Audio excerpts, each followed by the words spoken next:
We want to thank the following sponsors: Country Financial, Hard Nutrition, S&G Electric, Taste of Chicago Hot Dogs, and Bobachino's Number 10. We appreciate all of your support.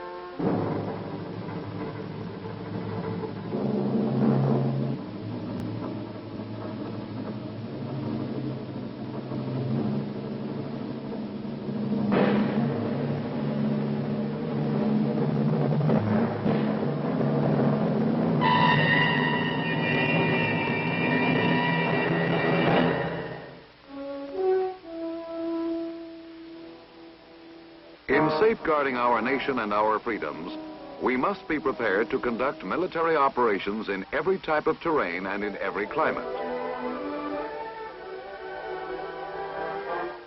Mountain regions are always a source of danger to the untrained or unwary soldier. There are risks to be faced the year round, but winter with its extreme cold, high winds and severe snowstorms covering the areas with heavy snow multiplies the hazards tremendously.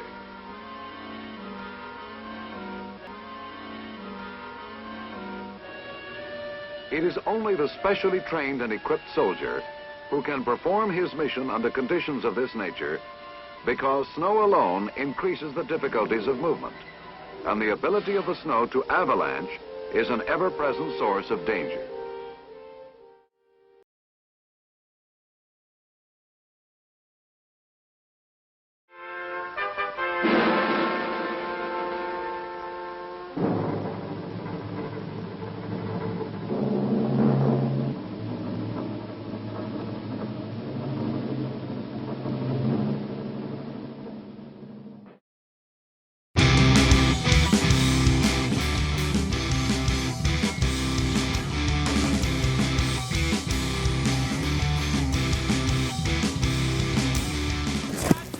Hey Reed, what did we do? Wardrop List looks like a golf course. Get your driver.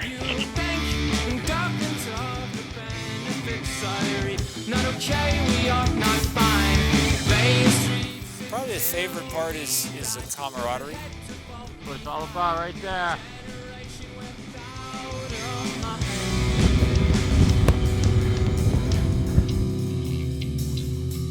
Thought in mind and severing her life.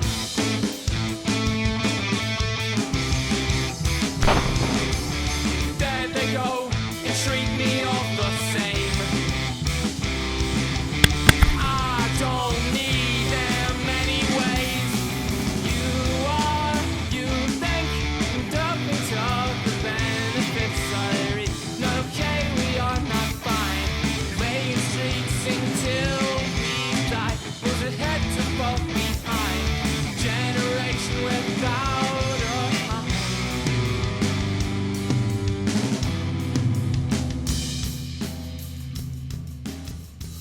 I'm Toby Cruz, Copper Mountain Ski Patrol Foreman, and one of my responsibilities is avalanche control and snow safety. Three things are required to create an avalanche. One is the kind of terrain, leeward side, the next is wind, and then you need precipitation in the form of snow. When you put those together, especially with the terrain features we have here at Copper Mountain, you get loading in areas that we go skiing in public-wise. Avalanches typically occur on between 30 and 45 degree slopes. Here in Colorado, with a shallow faceted snowpack, the snow doesn't stick to pitches very well above 45 degrees. What we do on the ski patrol is we try and mitigate those dangers by initially, early in the season, boot packing the starting zones, and that's where avalanches usually begin. And when we boot pack the starting zones, we find that we have a lot less avalanche activity during the ski season. So then if we get a load that's too big, we'll use explosives to mitigate immediate hazard of wind deposition, and we'll use different kinds of explosives to get different kinds of results. Here at Copper, we have a couple of back bowls that are facing southeast, and we get our weather from the northwest. We get our snow from the northwest for the most part. That's when we get the greatest amount of precipitation, and we call that a zonal flow. But as a consequence of that, we have two great big bowls that have leeward aspects, so when the wind blows and the snow starts to be deposited, those slopes get a heavy load of snow. And so we, on a consistent basis, have to knock the snow down and make sure it doesn't slide so it's safe for the public to go skiing on. Snow's made up of different kinds of snow crystals, and sometimes the snow crystals, as they fall in different precipitation events, don't like to bond together. What happens above tree line really frequently is the wind blows and creates different kinds of slabs with different kind of densities. When you get these hard slab formations, they tend to get strong to a certain point, and then they get weak, and when they break and they fracture, they can create pretty large avalanches. Wind deposited snow in wind slabs can be particularly heavy too. So when for instance, a piece of the cornice collapses onto the snow below it, we get reactions that include avalanches as a result of cornice collapses. So we have quite heavily corniced ridge lines that require us sometimes on a daily, sometimes on an hourly basis when it's snowing to continue to kick the snow off the edge or to use explosives to continue to make the snow move down the slope so that it never builds up to a critical point where the snow is going to slide. And so we're constantly assessing the way the snow is setting up. And the first thing we have to do is establish, is that a hazard? Is the snow blowing and is it going to be a potential hazard? And then if it is, we try and deal with it before it gets to be critical.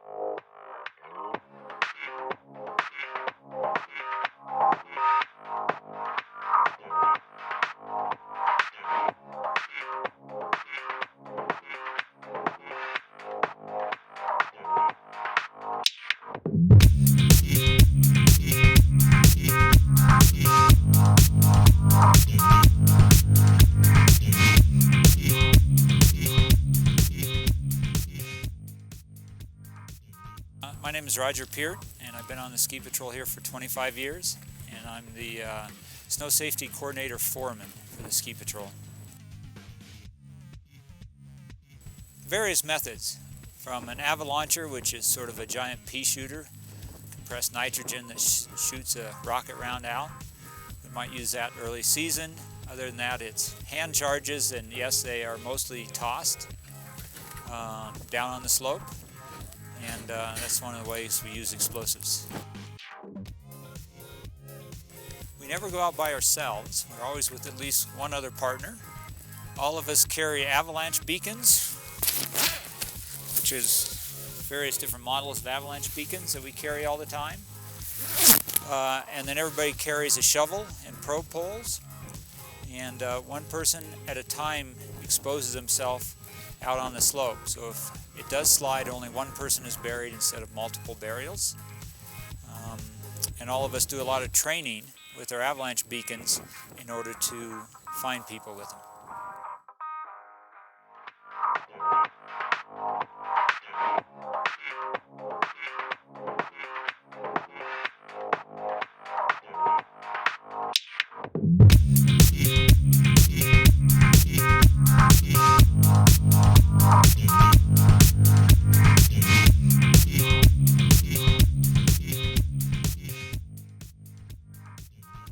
My name is Drew Gibson. I'm a 50-year patroller here at Copper Mountain. So like Roger was talking about, everybody here on the patrol and most patrols wears an avalanche beacon, and we put that on in the morning and we take it off at night. It's part of our uniform. So the basic idea behind an avalanche beacon is it sends out a radio signal at 457 megahertz.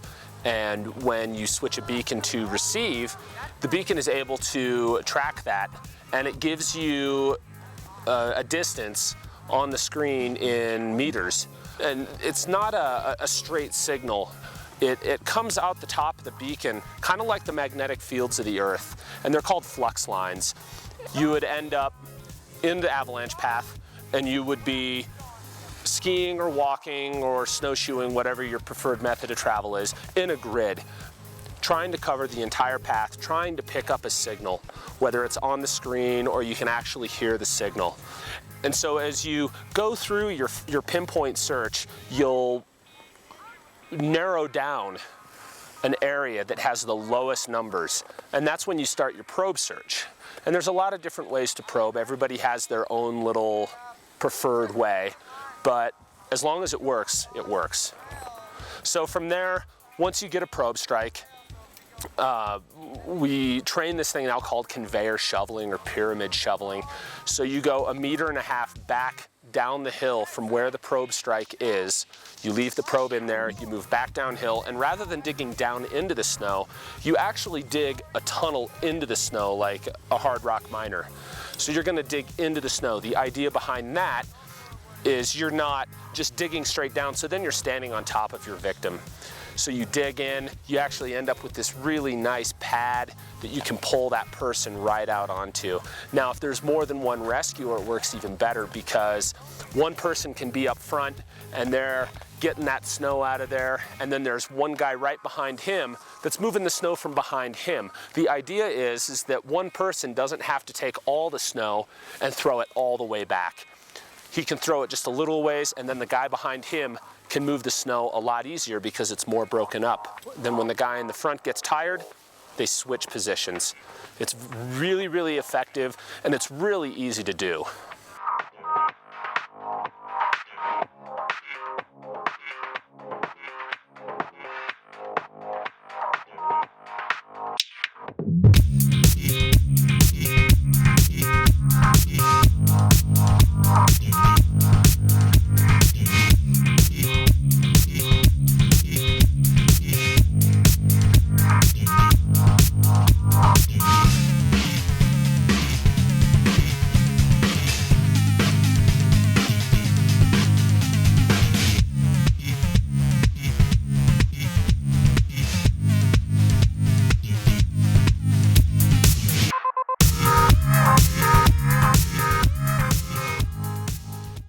I've been with Copper Ski Patrol since 1988. I've had 4 avalanche dogs here at Copper. 26 years of experience that the dogs have put in here at Copper as they've overlapped and worked together here. For the past 2 years I've run the dog program here at Copper. And we use the dogs to find people that get buried in an avalanche, at least during the winter. We can use them year-round for other things, but the dogs have great noses, thousands of times better than a human's nose. And to them, what we're doing is teaching them a really fun game of hide and seek. To them, this is the most fun thing that they get to do. So everything they do is a glorified game of hide and seek to these guys. We start out as pups when we get them at 8 weeks old, start training them with little runaway games. Just hide and seek runaway games. And also socialization is really important in those first couple months, getting them used to the ski area, whether it's snowmobiles, the lifts, snowcats, helicopters, all the other people that they're around, getting them used to all the different situations that they may encounter later on. The hide and seek game just becomes progressively harder for them. It's visual at first, and then after a visual, we start using trenches, where we run away and drop out of sight into the snow. So we progress from trenches, and then we start digging snow caves, where we let them watch the person go into the snow cave, putting snow blocks in front where they can just push through on the blocks, and then progressively filling in the holes to where it's a full burial, and they have to dig down to the person. In training, we always have the dog dig all the way to the person. That develops victim loyalty. So once they have pinpointed where the scent is coming up the strongest through the snow, they dig until they get to the person. In real life situations, as soon as they pinpoint and we recognize their alert, that they're satisfied that they found where the scent is the strongest, we're going to pull them off. We're going to flag that area, and we're going to have somebody else come in and dig, a person. What we want to do is save the dog's energy. Their important part is their nose, not their ability to dig. So in those situations, we're the dumb end of the leash.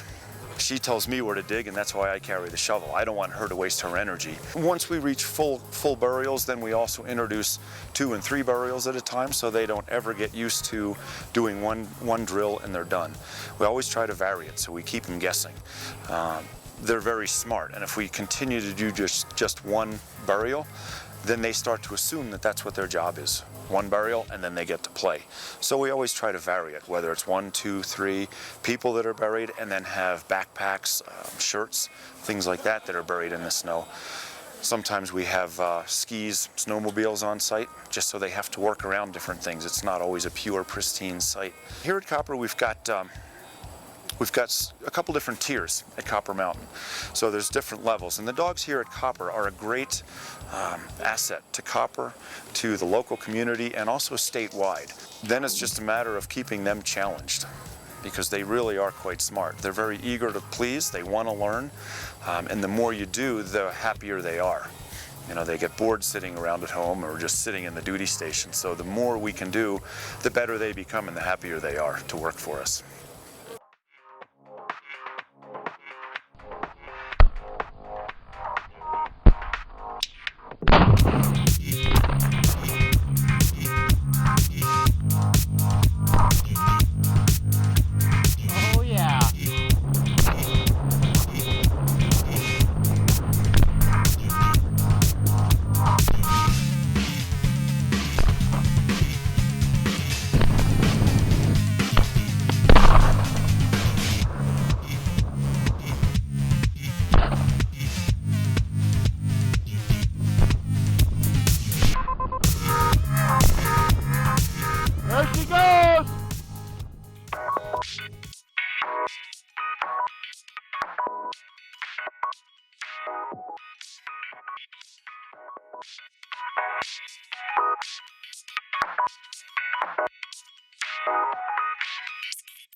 Baby, I love you. I love you too.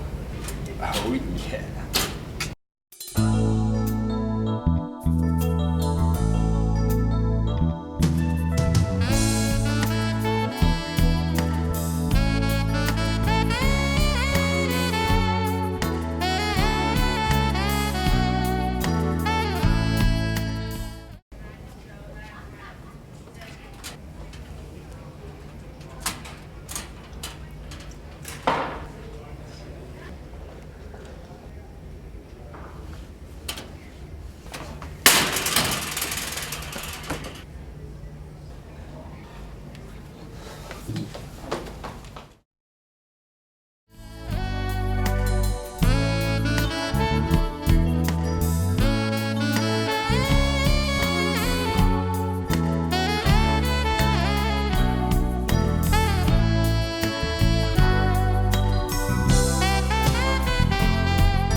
I'm Cassie. I play with fire fans. Pretty much to me, fire is a balance of dance, it's a balance of meditation, it's a balance of spirit and creativity, and a special kind of energy where you are kind of forced onto that new level with yourself, with your abilities, with your confidence, with even just opening your mind. I'm Peach, and I spin everything. I mean, we're raised to believe that fire is bad, and we're raised to believe that it's this destructive force, but fire is both destructive and very healthy. I mean, a good friend of mine, he and I both had set aside and moved on with our lives from negative individuals. Now we're talking about this philosophy of like fire burning away the negative things and then going back into the soil of ourselves as individuals, and then that seeding the plants of new life. I'm Phoenix LeBlanc. I moved here in August of last year from Austin, Texas. I do fire hula hoop myself, which is this guy right here. It's fire to me is just something that really frees you. It just boosts your confidence. It makes you feel like you can do something that you never thought you'd be able to do.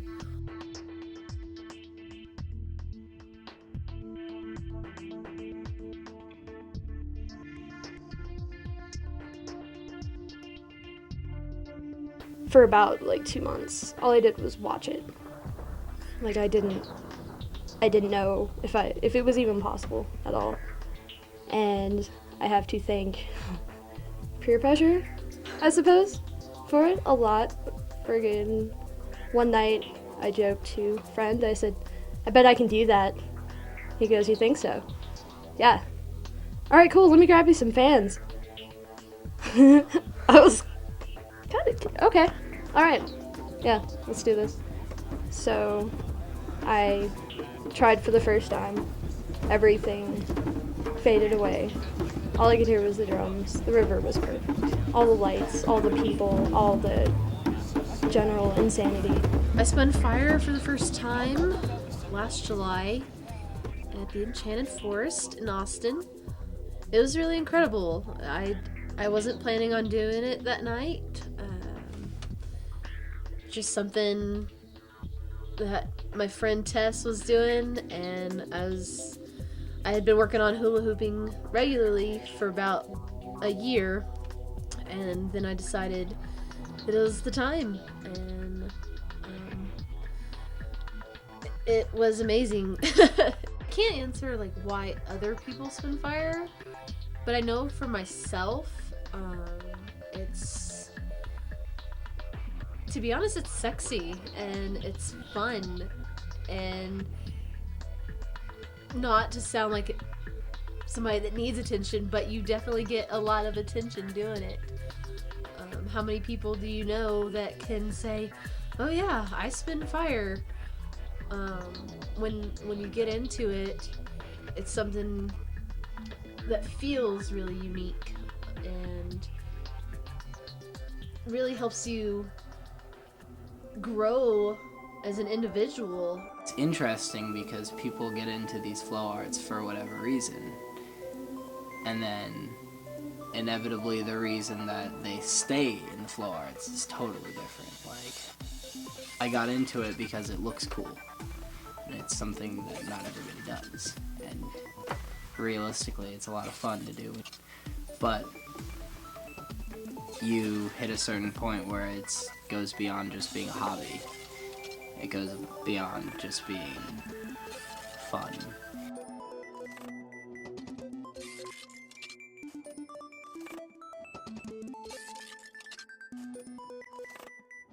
It's something to get over, actually playing with fire itself. But it's something beautiful at the same time because you can reach those limits.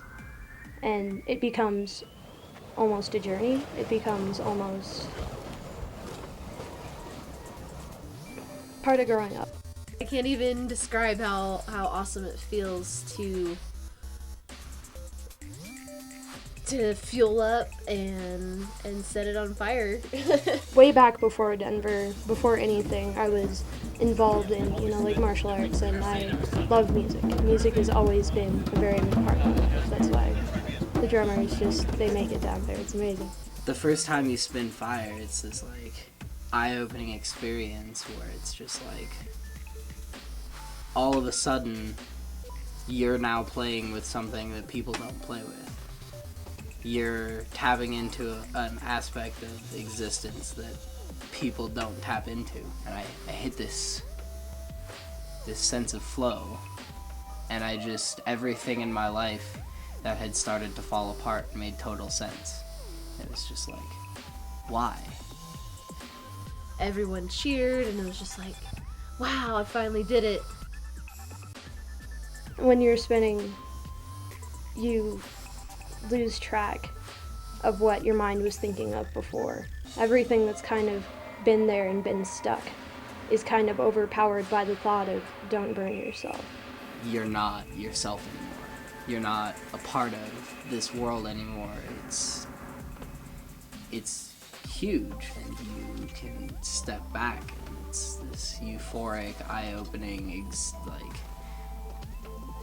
everything in the world just makes sense because you're not thinking about anything. There's an emotional connection to it too. There's been times where I've just had like a really crappy day and just needed an outlet, a constructive outlet, and I know that playing with fire doesn't really seem like a safe outlet, but it beats setting destroyable things on fire.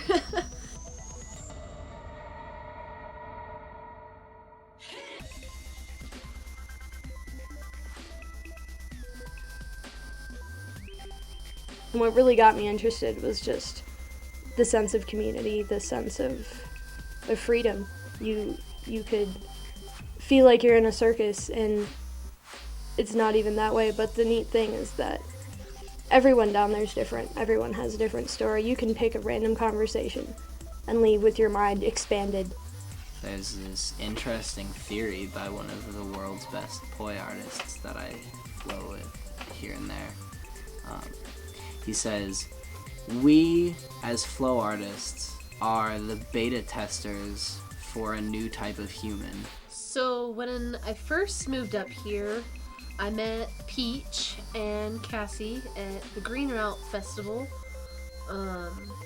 Me and my mom were volunteering at it, and I actually decided to volunteer for the festival because fire spinners were going to be there. And coming from Austin and the circus scene and the fire spinning scene there, it was something I thought I could get involved with really fast. And from then on out, it was just like an explosion of friends. You know, I got to meet all these people on Facebook, and they really welcomed me to the Denver area and got me involved with the flow community around here. Oh, I'm new. Well, you know, in other places where it's like, oh, I'm new, it's like newbie on the field. It's not like that. It's like, oh, you're new. What do you know? Let me show you some things. When you have these new people that want to learn, it almost opens them up more to the community when you're like, oh, you want to learn? Here, have these, go practice. When you live your life by gifting, you know, and you'll see that you get back what you put into the world every time. So if you put good things into the world, you create beauty with the world, you're going to get beautiful things back. But if you give the world, you know, something that's ugly, you're going to get ugly things back. I would love to start spinning more professionally. I mean, I think it's a little more difficult because, you know, you can't just take, you know, your staff, your poi, your anything, really, just outside and start burning. You get the firefighters called, you get the police notified, you get all this stuff going on. And so it's kind of difficult enough to kind of live, you know, that kind of thing where it's like you can't just break out your fire. You have to plan it out, you have to join groups, you have to even get a permit, which for me personally is kind of like, go to school, you think I'm going to afford a permit? No.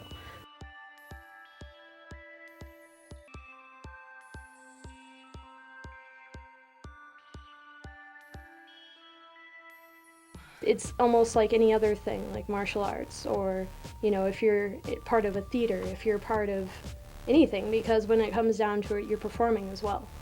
And I personally look at it as, I enjoy making people laugh, I enjoy making people happy. I don't mind performing, because I've been doing a lot of performing throughout my life, just in different aspects. So when I moved up here, you know, it was perfect. It was the performing I was always looking for. It had the adrenaline factor I always kind of look for. It had the community, the sense of being a part of something bigger than yourself.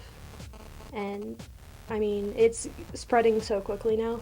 I mean, there are burners from Cali to Maine.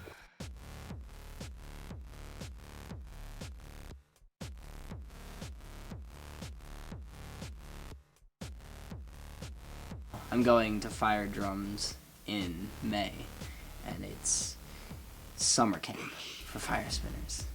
It's like 4 days of this beautiful festival where people of like mind get together and they just trade all of the little secrets. It's really fascinating. My friend Lhs Ff from Israel is going, and like I've never met him before, but he and I are really close, you know. because he posted a video online that completely shattered my existence and just like got the gears moving, and like this is a person halfway across the world inspiring me. Like, the sense of community isn't just city-based, it isn't just group-based, it's a worldwide network. If you put both of us in the same room and just let us start talking poi, or let us start talking flow arts, there's such a deep-seated sense of connection between the two of you, because the like-mindedness of what flow arts mean to you is just, it's so severe and so deeply ingrained in who you are as a person. Every fire spinner I've ever seen has a different style. I don't know what's going on in their hearts, but what's going on in mine is just a sense of freedom and overcoming a fear. It's really liberating. You're handling something that could burn you horribly, but it's the motion, it's what you do with it, it's how you play. And that's the best part, is everyone plays a different way. And there's so many different aspects of it. There's something for everyone. When you start spinning, I need to learn these tricks, I need to learn this, I need to learn that. And there hits a certain point where tricks are irrelevant. It doesn't matter. It's being able to take the motion of a 4-petal anti-spin flower and then stop and change it. And it's like, when you're flowing in your motions, you're flowing in yourself, and you're flowing in everything is just working seamlessly. And so that's really what fire arts are all about. I mean, it looks cool, sure. It's kind of dangerous, sure. Girls like it, sure.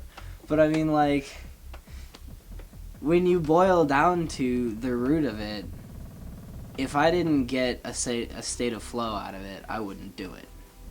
It's a drug to just be able to leave yourself and leave your body and step aside and like analyze not just the fact that you're spinning and not just thinking about the spinning, but like being able to analyze your whole life. When it comes down to it, it's freedom of expression.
Dear Leanna,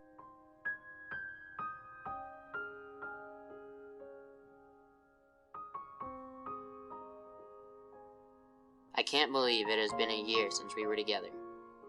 I could still remember how we first met.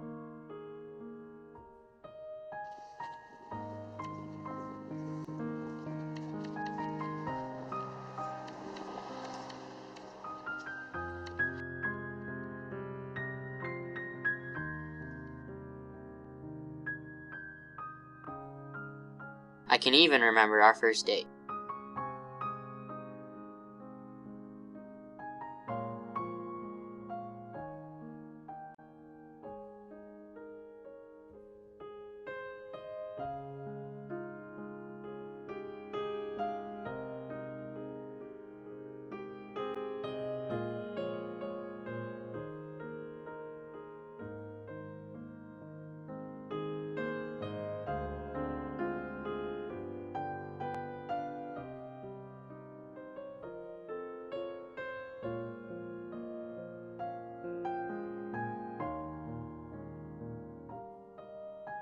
We had so much fun together at the mall.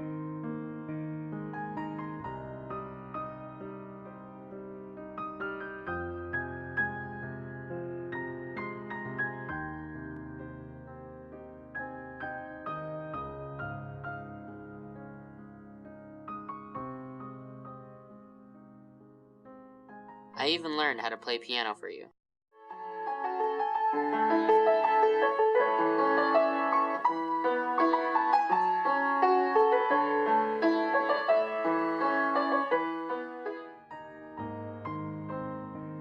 But now, all of that is gone.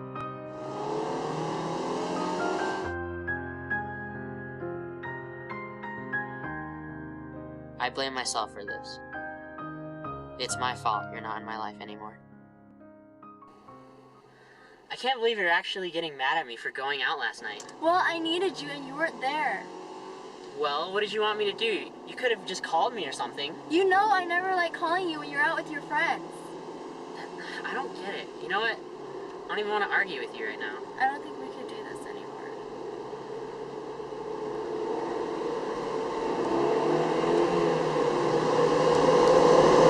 Slow down! Slow down!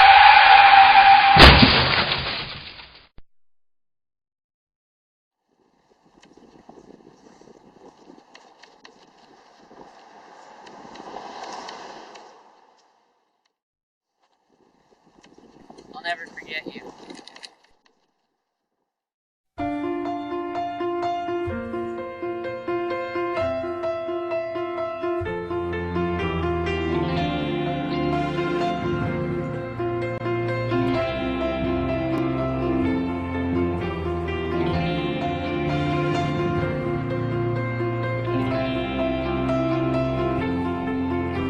You say good morning and good evening. The day is done and you've come to find the words are fleeting. I hear your quiet breathing. Is something wrong?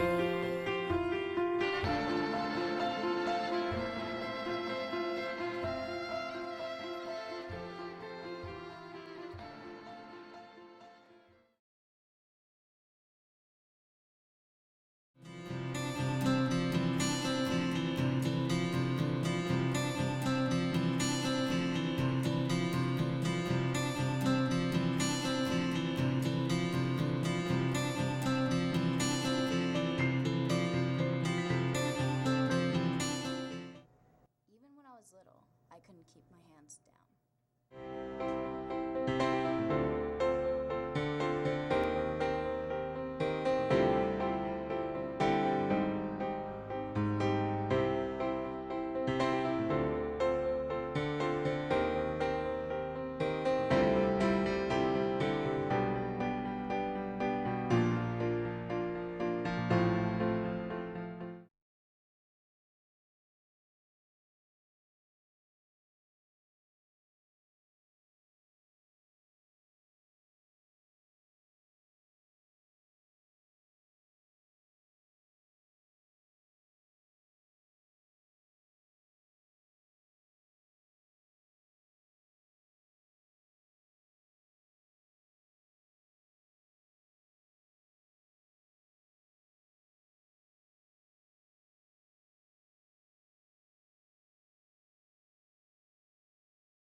Thank you, Mr. Rivera, for coming to our meeting about Marisa and her performance in German class. I appreciate you being here. I have some very serious things to talk to you about today. Marisa is a lovely young lady. However, her performance in German class is a disaster. She's too talkative, she's disruptive, she demands the attention of the other students, and she doesn't learn what I'm trying to teach her in class.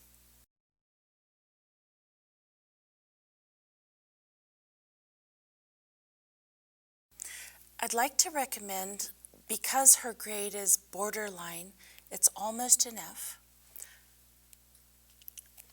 I'd like to recommend that she change classes to the lower level where she might be able to succeed.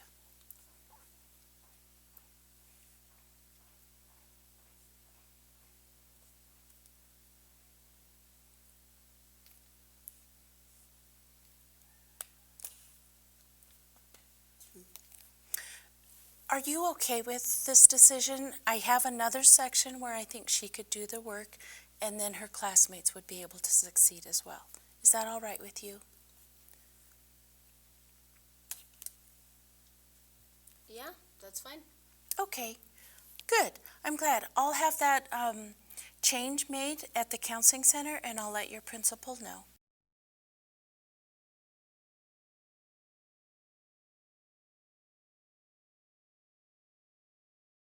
Great, thank you. Okay, thank you. I'm glad you came today.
Maestro, you look so upset. Grazie. Maid. Oh, maid. Gaylene, she used her feet.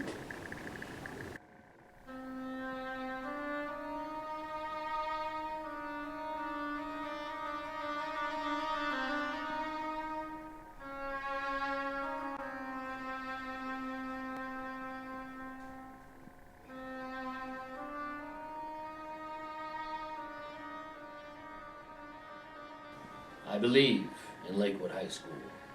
Lakewood High School has made my fortune. My children come to school here. I earn my paycheck. I work very hard. But now I don't know if I can work under these conditions. I have a student, John Michael. He shows up to class late every day. He turns in no work. He beats up the other kids in the room. And I give him an F on the report card. That's what he deserves. Then I turn around, the guidance counselor changes the grade to an A. I cannot work under these conditions. So I went to my colleagues, the other teachers teaching John Michael, and they all say the same thing. They're afraid of him, they're intimidated by him, they don't want to give him a failing grade. And I told them, for this, we must see Don Lasagna. Maestro, you come to me after all these years. You have other people in the building you go to. Now you need something, you come to me. You don't even invite me to your classroom anymore, even though it's my favorite subject. What do you want from me? Please, I'll do anything you ask. But could you please do me this service?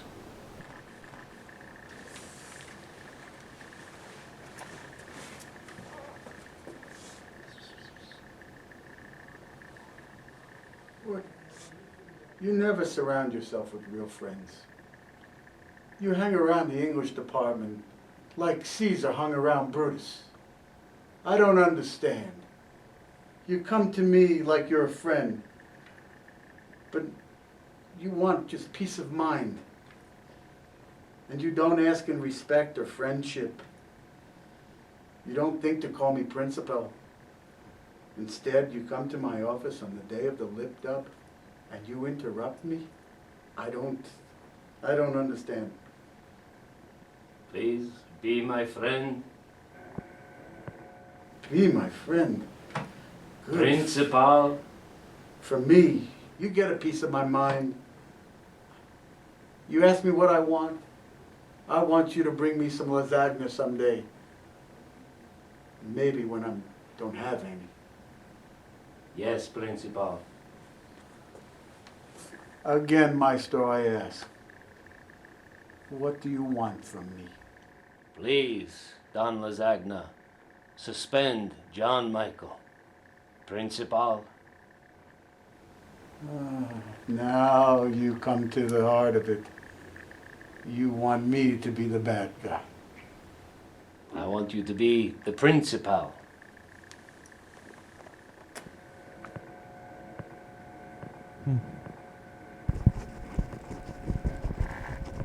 So it's come to my attention, students, that some of you think you can slack off, but just do enough to pass.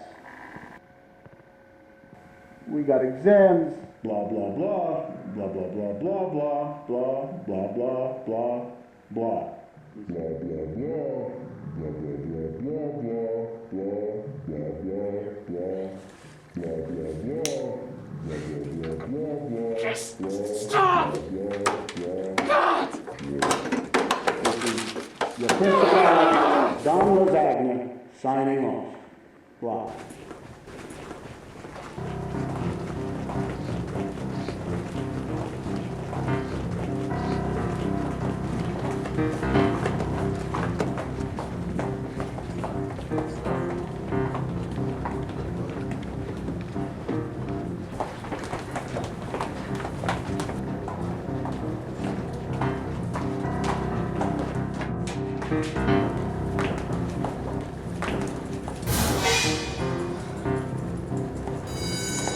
Students, that means all you young folks, youths. There's a club fair in the gym. See you there. We'd like to offer you this pencil. Excuse me, excuse me. Hi, you want... Hey man, you look like you're interested in art. Maybe some... Hey, you look like you're stressed. No comment.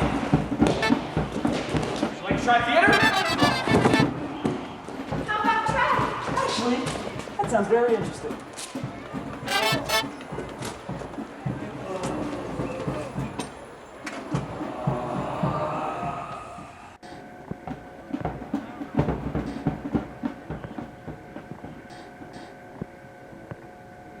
Lasagna. I should have known.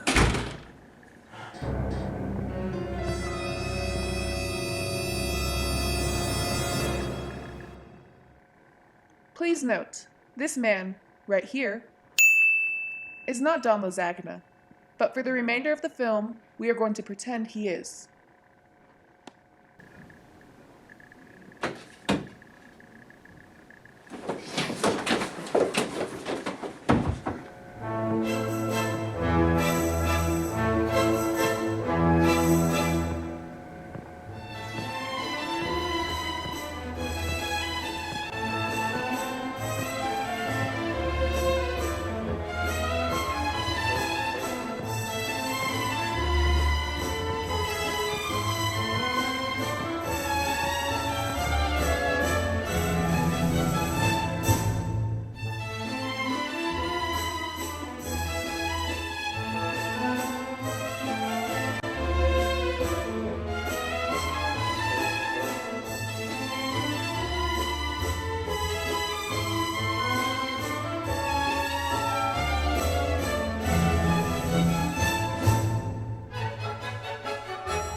light and let it shine. Guys, this is probably one of the coolest things I've ever seen done before.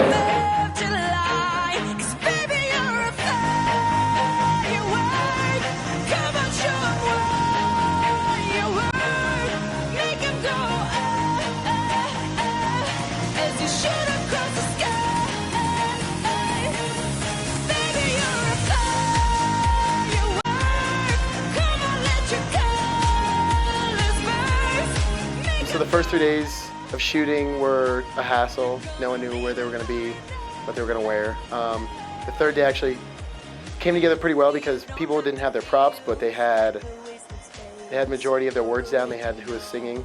So as we ran through it the last day, it really came together. Everyone had their props, paint work, the 3 banners fell on time. It just turned out to be a pretty good shot, and we were excited with our final product. Perfect. Go to the gym. Okay. Go to the gym. Go to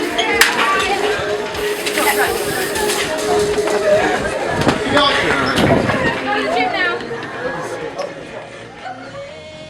We just went to class one day and decided that our video production class was going to make and I Got a Feeling lip dub, and we played it for the whole school, and everyone got really excited and they thought it was going to be a great idea. So then that's when I was like, all right, let's get this done. And we put a form on the Lakewood website, and it had a place where everyone could sign up for their group. We had 52 groups sign up, which was awesome.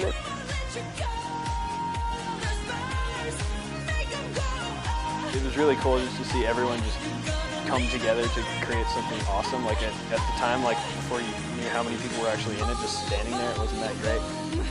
And then when I finally saw it and just how big it was pretty cool.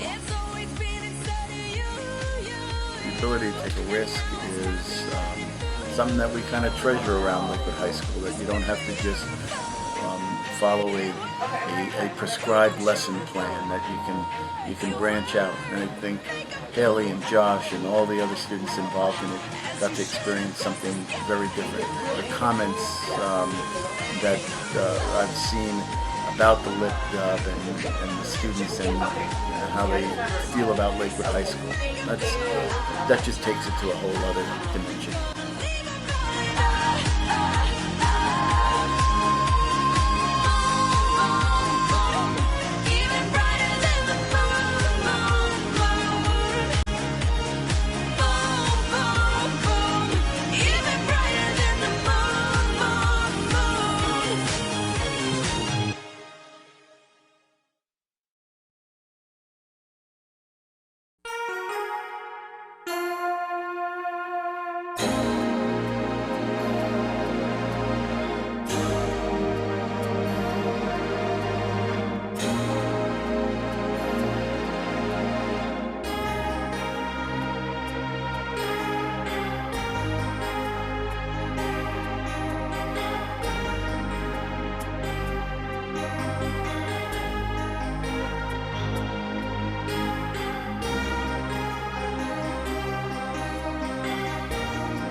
Devin, and I love cats. I am Debbie. They are dirt funk.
Howdy.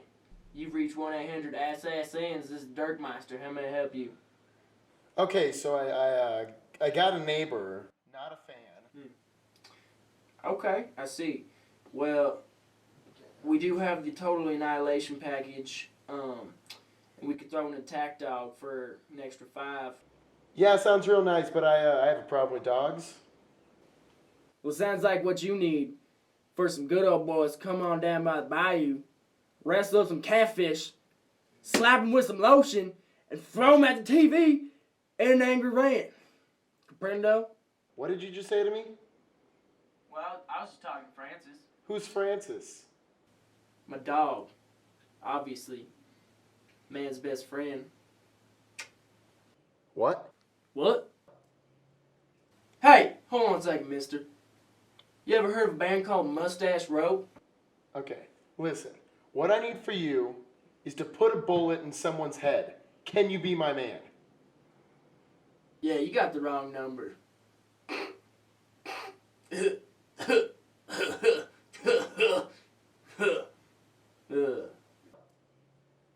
Just kidding.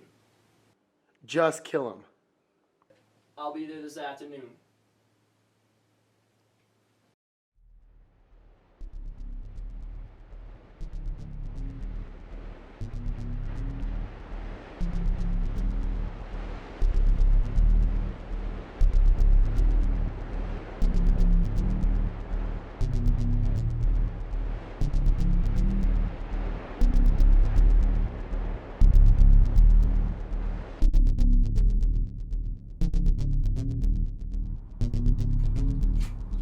Let's do this.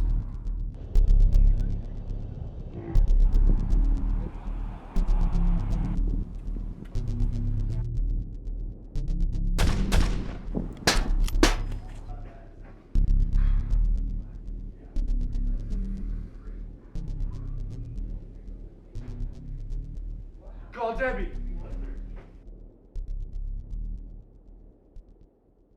Hello, 1-800-ASSASSINS for Less. This is Debbie. How may I help you? Debbie! Just the woman I wanted to speak to. Uncle Sam, how have you been? Well, I got a situation here. My neighbor took it upon himself to hire a hitman to kill me after my dog took a poop on his lawn. Well, let me please just have your account number. 747, rubber duck, flush the toilet, 92. Well, it looks like you're in for a free kill. Yes. Debbie, you are sunshine on a rainy day. I know, such great news. Well, we have all of our guys out right now. One of them is finishing up on this Ron Scavenge fellow who made some kind of lip dub, but they should be done pretty quick. All right, see you tomorrow. All right, well, we will be there tomorrow afternoon. Yes, I look forward to seeing you too. Goodbye now.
Kamikaze! Uncle Sam, I think we're safe here.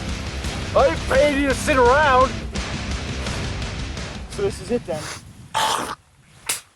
Good luck. See you later.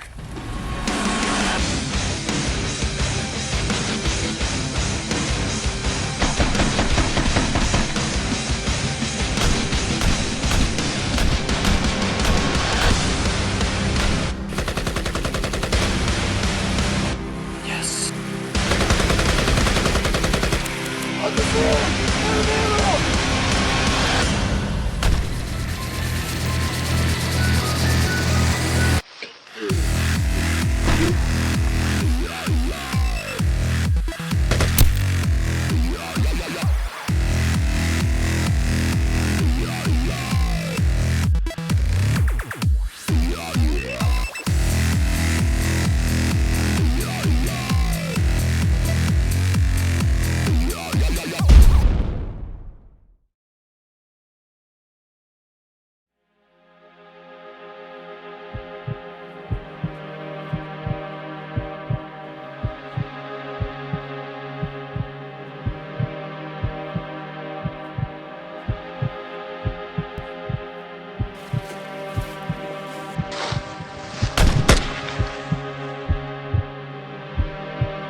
So this is Wednesday night before the project's due.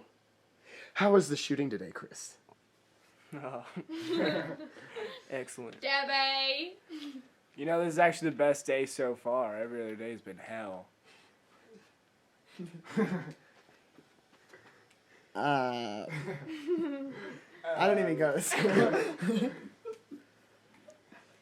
Josh is a dictator. Do you love me or hate me now? Evan We're still, hard at work right now. Evan still likes me. I love you, Josh.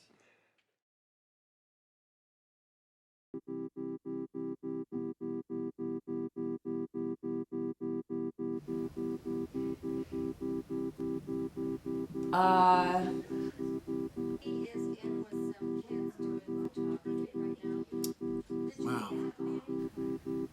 Oh. I don't know.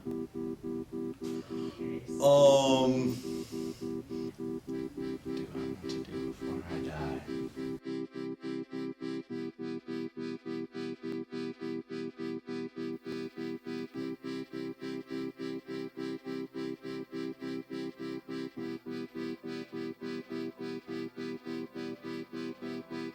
Travel.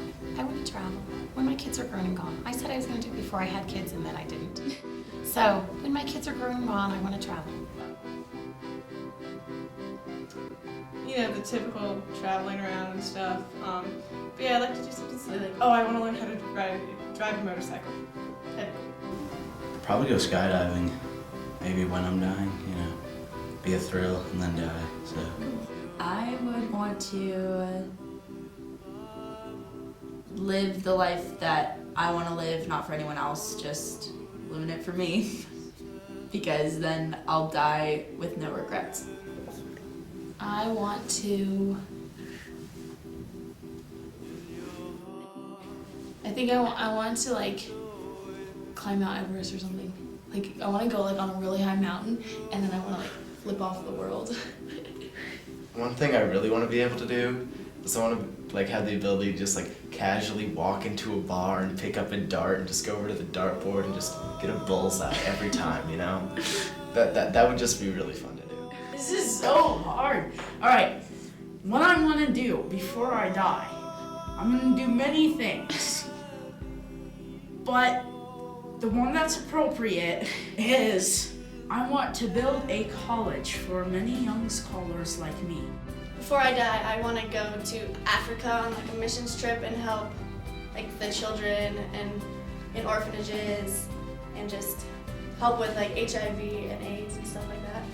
I really want to do something important to help people, like Médecins Sans Frontières would be an awesome organization to volunteer for. Gosh, I think that there's a difference between doing something like an activity like skydiving. That'd be so much fun, but I think before I die, I think I want something deeper as far as relationship with a person, or as far as like what I want to do before I die. That's a tough question, Foster. Probably the same thing I've been doing all my life. Maybe just, or feel like I've been doing. Make a change in somebody else's life for the better. I want, and this is going to sound silly, but I basically want to live every day and make the most out of every day that I live. Yes. Right. That is what I will do. Cool, thank you. Okay, you're welcome.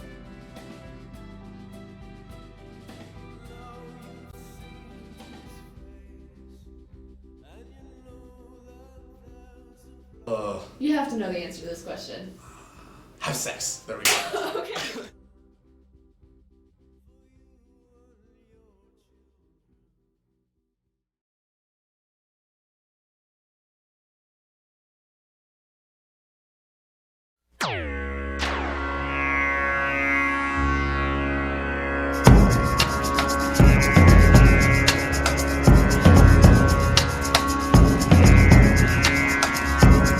We're going to Utah!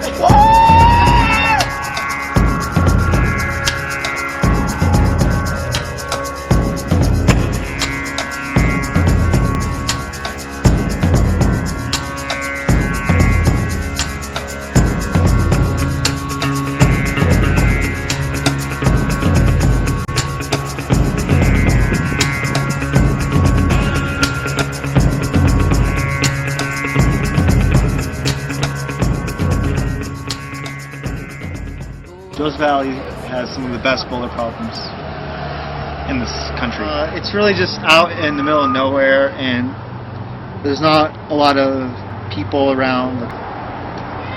Most of the people in the small town like the rock climbers because they bring in business, and they don't really care what we're doing out there. That's what I like. I like the freedom of just camping in the woods and going rock climbing, and that's it. Bouldering is usually a few really difficult moves, whereas sport climbing or traditional climbing is 50 to 100 moves of not so difficult climbing. Bouldering is more gymnastic, requires core tension and finger strength and pull strength, and it's just more physical. It's a lot more detailed. All the way to here, as opposed to here, move my body a little bit, get settled, and then go. So when you're like this, like you're have to use more tension to stay into the wall. When you use this, you have opposition, so you can stand up. I use my feet for I know, us, you're 'cause- badass. Well, yeah, but we knew that. So. The V scale was created by a man called John Sherman, who's one of the founding fathers of bouldering in the United States, and he developed a scale that started with V0, and then now it goes up to pretty much V15 is now the hardest climb in the world. Some are proposing V16s, but we don't have a fully established V16 right now. Is trying to succeed. They left for lambs handed by the bees. See, he got me, yeah. Now he's a man, yeah. Well, he's a child guy. Yeah, he's a window, babe, that opens up into the summer wind.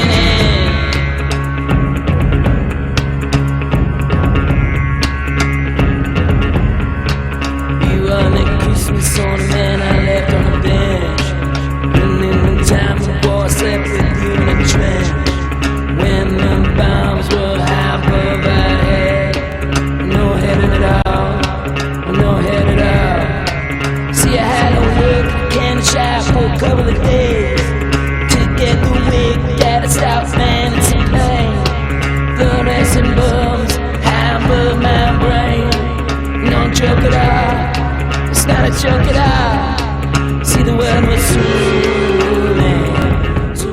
Big Joe is rated V7, and it's what's called a roof climb, which means very steep climbing. We have to use a lot of pull strength, core tension to stay on the wall. Like actually taping up for a climb and putting chalk on, and then you sit there and you kill yourself on this one route over and over. It's almost masochistic. But leaving your own blood on the rock is so cool, because it's like you're working so hard and you've actually cut your finger open. You're still pulling through it and you just tape up and get over it. It's like to have to work through that is amazing. Bouldering in particular is primarily failure.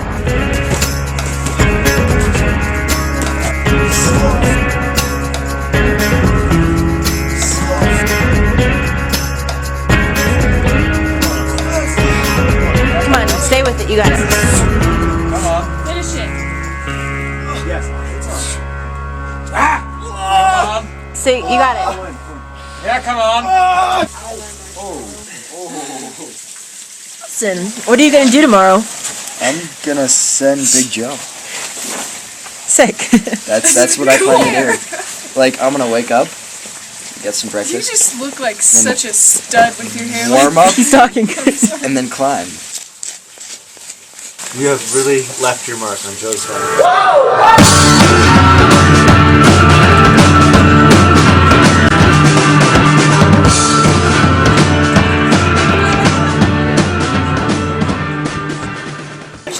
Ich habe das nie gelernt, beide Füße einzutreten. No one can understand them. But you can make a statement about how climbing is international and there are no boundaries. Einsehen musstest, dass du komisch am Arm vorbeifädeln, weil das hier so ist. No, genau. Is this your first time in America? Yeah, it is. Yeah? I'm here for 3 weeks and 2 days, and I love this country. Same thing. I will return. Really hard to I think there's like a pocket on the rail. Gotta do your job. And then go to that big hump one, bring your heel up, go up to that higher pocket, and then stand up.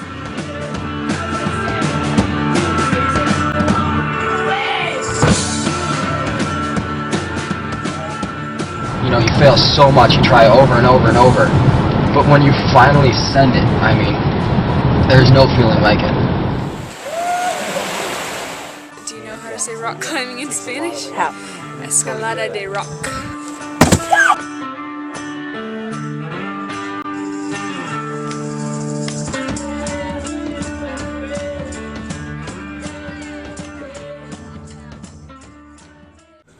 You can only eat so many Twizzlers. And like he's only been climbing for 6 months, and he's doing almost like an expert level climb, nearly to the finish. So in that perspective, he's doing amazing. But he doesn't think about that because he can't finish the rock climb, so you get pretty isolated.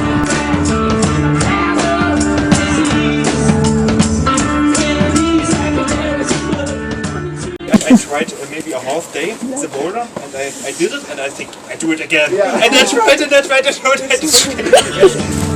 It's this to that, can't grab a perfect. That makes it sound a lot easier. So that's the same.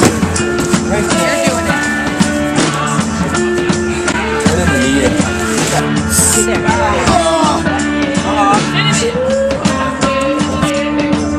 Come on. Come on, you got it. Austin, are you done or are you gonna take a break? Just because I'm taking off my shoes doesn't mean I'm done. I'm asking. You say that every time I take off my Don't. shoes. He's worked up because he's got to do it. So it's not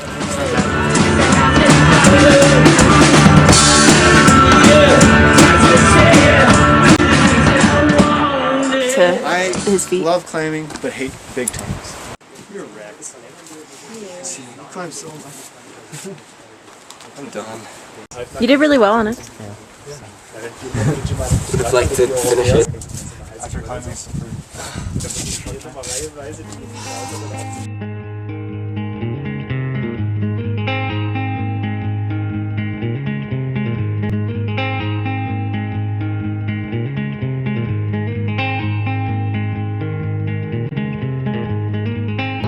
one thing that can take away any problem that there is. Long day, hard day, just go and climb and everything's better. That's one of the few things that I know that's like that.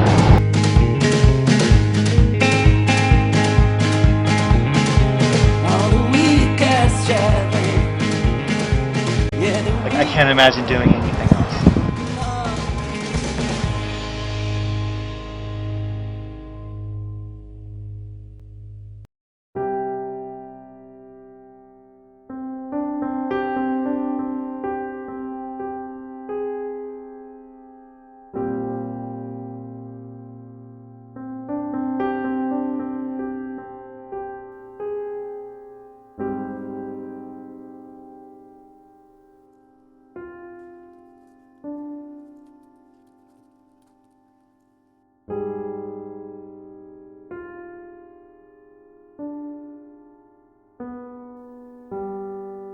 You ever have one of those days where you don't want to wake up? That's most days for me.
Take care of these, will you? Thanks, Rachel. You're welcome.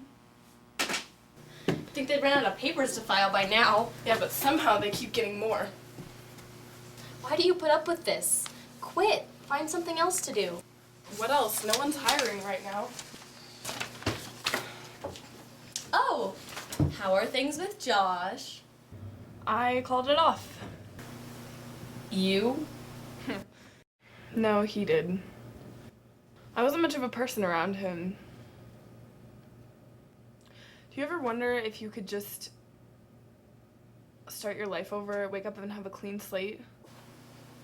I've tried to erase many things. Figure out my life. But what if you could just erase your whole life, start all over again? It'd certainly be very lonely. Yeah. But at least it wouldn't hurt as much. Night, Rachel.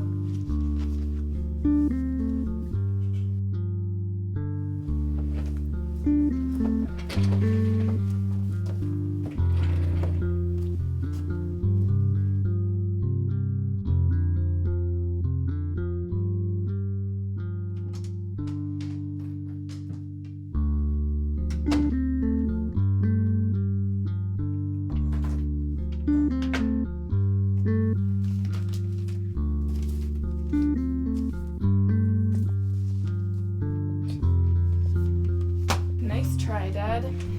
Return to sender.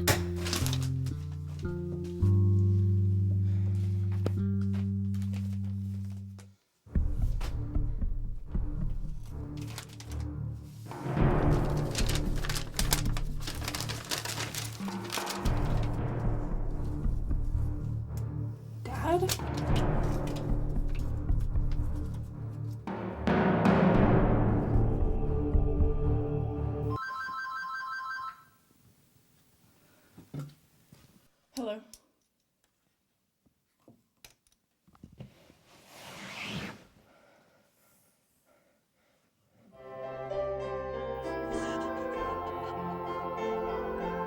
Today we celebrate the life of Stephen Delaney.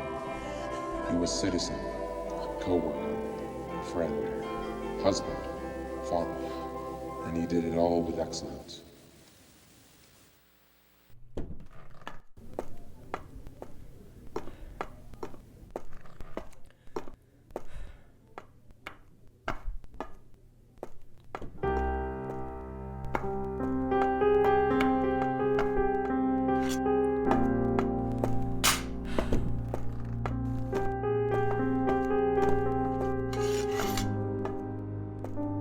You may have disliked the man, but this is his funeral.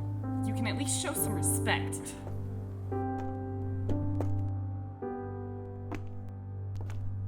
If there's anything I can do.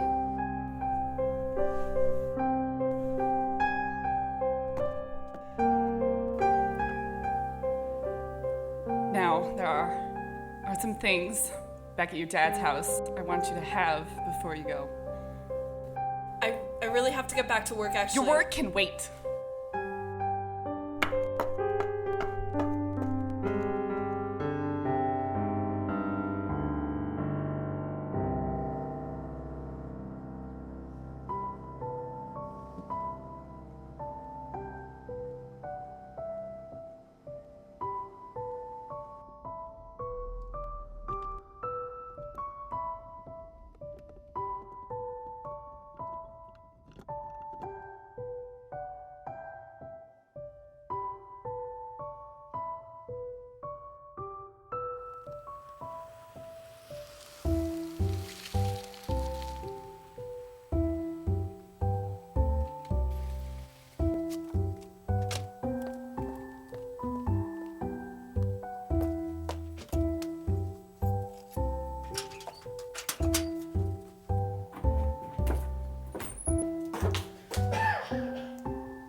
Come on.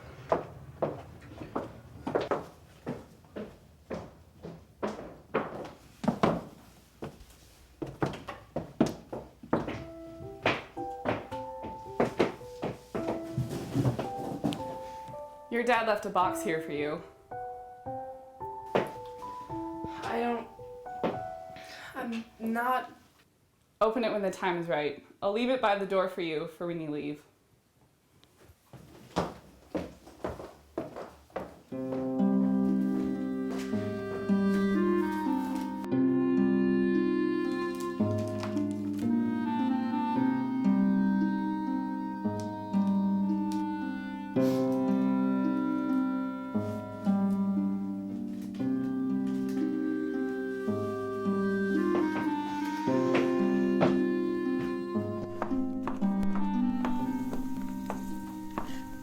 What are you doing here? Well, I thought you might be hungry. I'm just making some lunch. Did Stacy let you in? No. Then you broke in. You told me where the key was hidden a long time ago. Yeah, when you were invited. Look, I'm just trying to keep you safe. Sure. Since when do you care about anyone but yourself? You don't know what you're up against.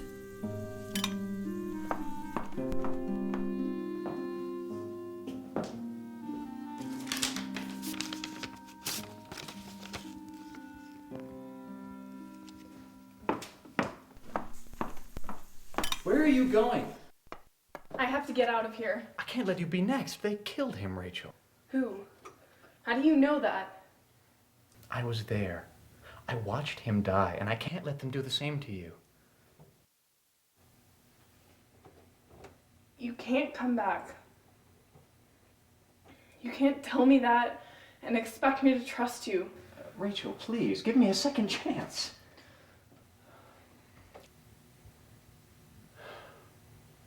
I'll get my coat.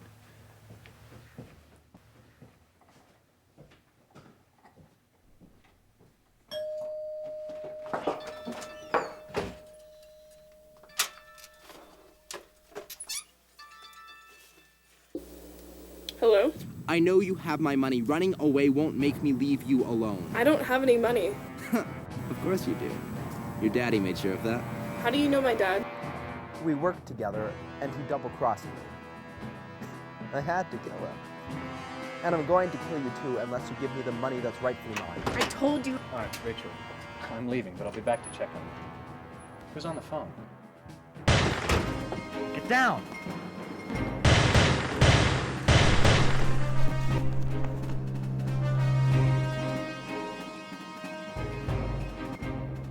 Rachel, you have to trust me. You have to know I'm the only one who can protect you. You're wrong. I just want to go back to my life. My normal life. And you're not helping anything. Let's go catch your criminal.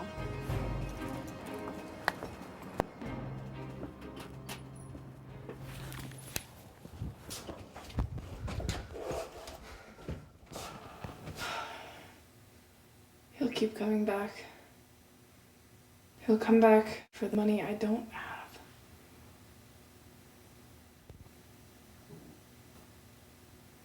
Unless...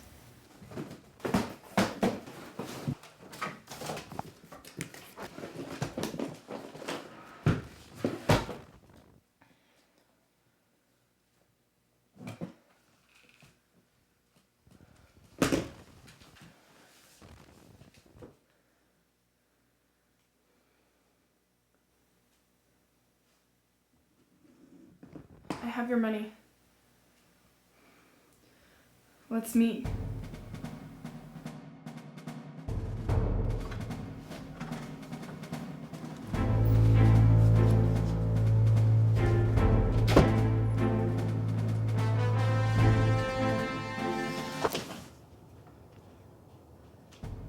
Well, what do we have here? Where's my money, Rachel? I don't have it.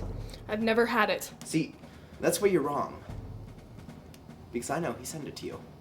And now I know he's dead. And I want my money back. Stay right where you are. I don't think you're in a position to make demands. And neither are you. Drop it. What are you doing? I'm not gonna sit around waiting for my life to happen. What are you gonna do, shoot me? If you get in my way. Rachel, you can't kill this man, you can't kill me. He killed my father. He is not going to admit it to you, and he's not going to be tried. And he's gonna keep coming back for something I don't have unless I kill him. Rachel, give me the gun. I'll make sure he goes to jail. Rachel, are you hurt? I'm fine. I'm taking you to the... Leave me alone, I'm fine. Rachel, why are you doing this? Me? Why are you trying to restart something that never worked back then? Rachel, people can change. I have since I... Left me at the altar? Look, Rachel, I live every day regretting what I did to you. But I wasn't ready then. I wasn't ready to commit, to settle down. Oh, and you are now. Well, I'm here, aren't I? It doesn't work like that. It's not good enough for you to just show up and think that everything is gonna be okay. It's not black and white. Just because you want something doesn't automatically mean that I want it too. Is it so wrong to want that? It is for me. I found a new normal without you. I spent months thinking about every little detail and what I might have done wrong. And finally I can close my eyes without seeing a room full of people waiting for you to show up. And I might have stopped blaming myself, but I'm never going to forget what you did to me and how messed up my life was after it. And no amount of apologies or promises for the future is going to change that. Take it. Find another girl. You were the only girl.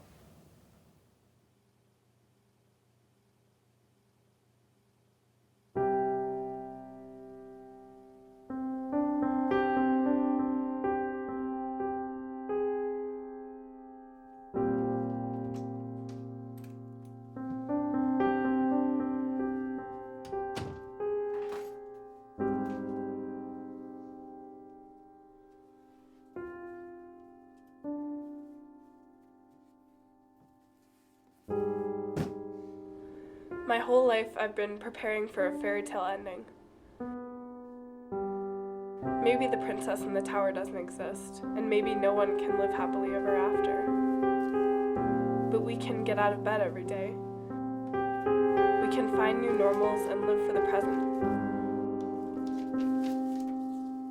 And when we do find happiness, we can hold on to it for as long as life will let us.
So.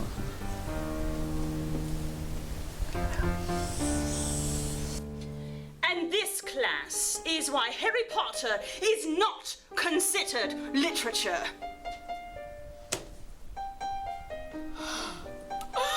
What about Dobby? You're wrong. Today is a day You're just dead like wrong. any other day, filled with chaos, confusion, and self-destruction. This behavior was nothing out of the ordinary. Our hero was able to stand against oppression. No, not him. Not him. Ah, there we are. Here we see Eric in his natural habitat, bored at the end of the day, ready to make a drawing. From the mind of young Eric, two creations were born onto the paper. Two creations born like a baby being born into the hands of her own mother. Our two new protagonists quickly began their first adventure. So this is what it's like to exist then. Huh. But where are we? I'm not sure. Best guess is Detroit. And who are these two clowns?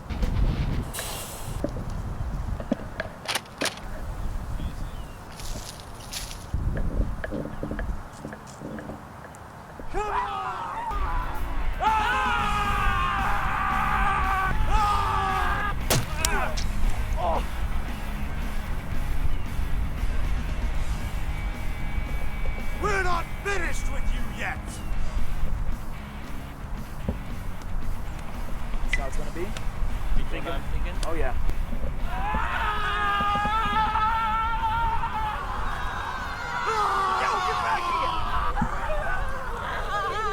Whoa! Whoa! Alright, it looks like this is it, man. Your resistance only prolongs the inevitable. Prepare to meet your marker! Wait, hold on 1 second. Did you just say marker? I think he said marker. I said marker just as anyone else would. So like a Sharpie or an Expo? Or what are we dealing with here Purple or exactly? blue? Enough! Prepare to die! I'm prepared.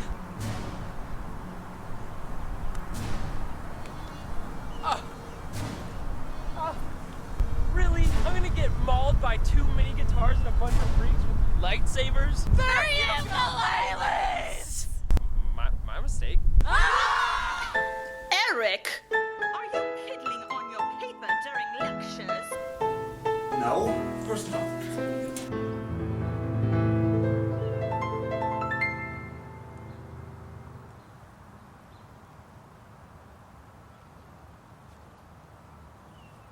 Back in another dimension, however. Alright! So what happened there? Anyone care to explain? Really? You all missed?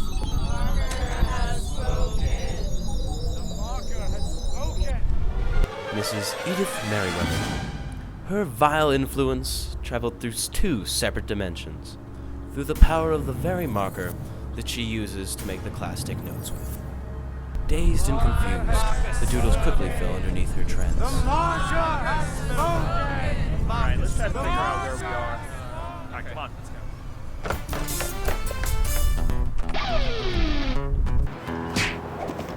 There!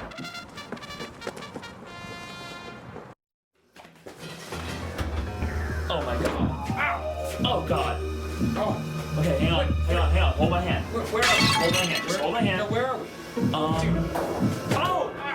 What was that? I don't know. I think we're not alone in here. Dude, okay. I think we should get out of here. Okay. And at the great light at the end of the tunnel, our heroes emerged. Let's find out. Confused of their whereabouts, our heroes decided to explore. They checked every nook and cranny. They left no room unsearched.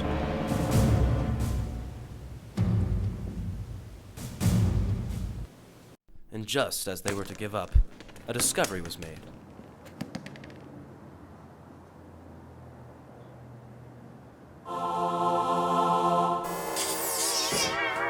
Dude, you're not gonna believe it. I found a fire truck and Halo 2. What? Come on, bro.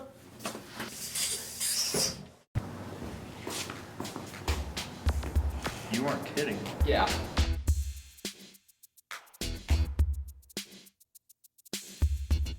What?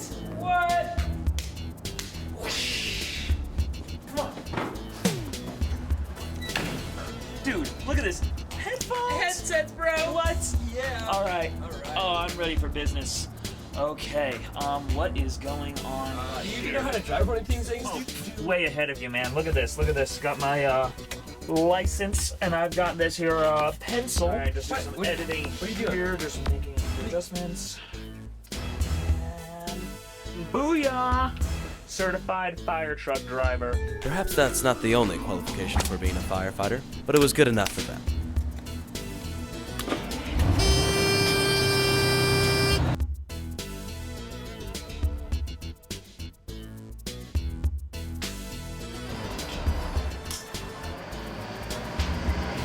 And just like that, our heroes departed quickly as they had arrived. And with that, class, I will see you all tomorrow. Meanwhile, in another world, Eric is finally getting out of class. But you never answered my question!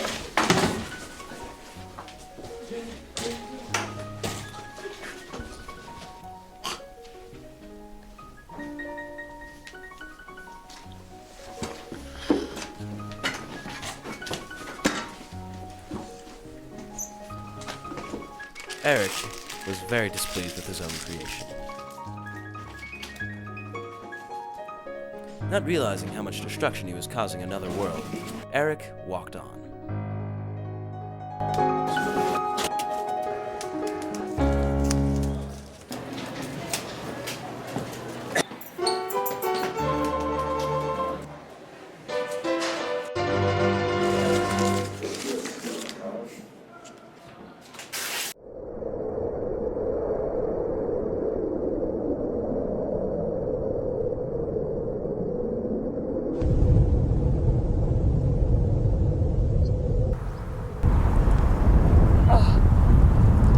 Oh my. Ow. Oh, what? What happened? Oh, dude. Hey, you alive? Hey, wake up. Oh my god! What? You're not looking too good. As they tried to gather themselves, the heroes noticed a most unpleasant sight. Okay, that hurt a lot. Oh, I get 2 Tylenol to fix It that. seems that such destruction had caused a zombie apocalypse. The heroes slowly tried.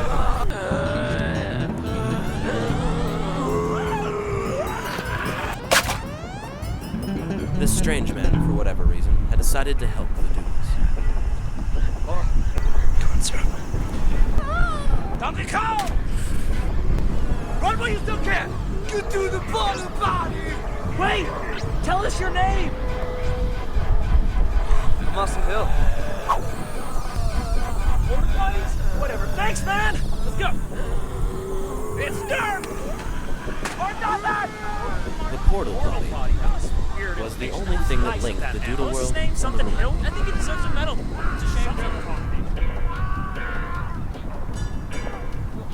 Our heroes, following the path of their dear deceased friend, decided to go for it.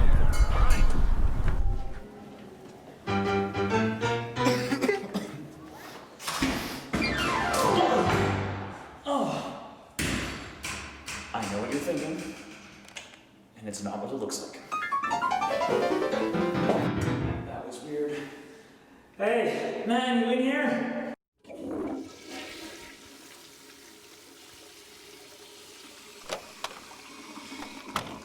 Well, did you bring your emergency supplies?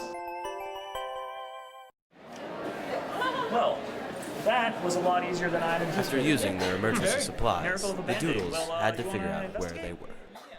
Little did they know, they were approximately 5 feet away from their very own world. Oh my god, dude. It's the entire world in your hands. The two Doodles, Right? feeling like heroes, quickly Save become- the world. Let's do it.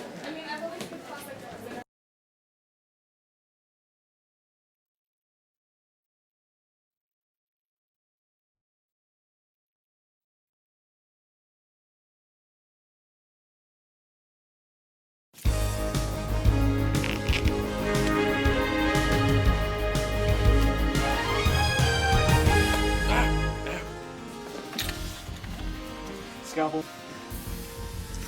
Scissors. You're losing him. I know, I'm trying, okay? Move this on top of that. Yeah. Pokey dealies? Pokey dealy. Okay, Come on, man. no, not another one. I will not lose another patient. Dang it, I can't take the pressure. You are Dr. Doodle, man. Snap out of it.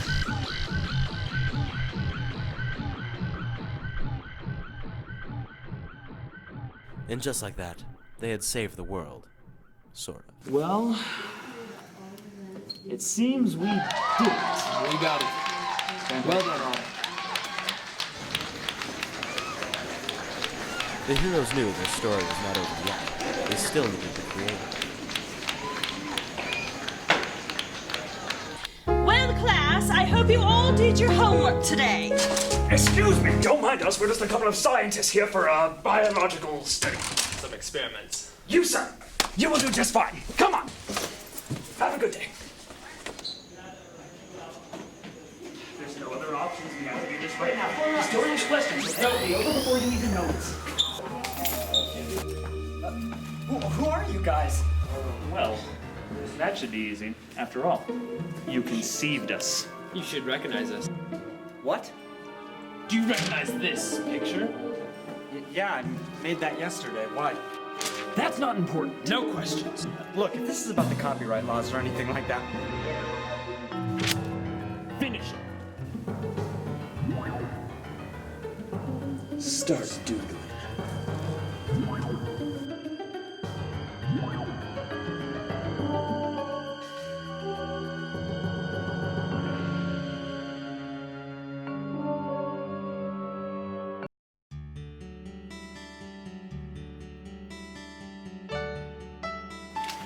Done. Wow. You really did make a happy ending. Did you just change your clothes? No, Eric. You changed my clothes. What? Look, that's not important. What is important is that you finished it. You gave it a happy ending. And with that, you ended our story. So I think that means that it's time for us to go. Yep, I'd say so. Let's do this. What the?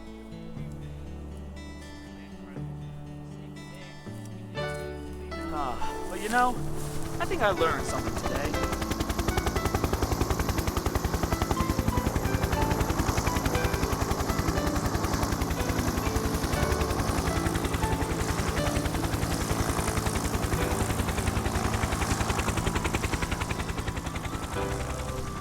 We all win. +1 for America, right? Yeah, man. We couldn't agree more.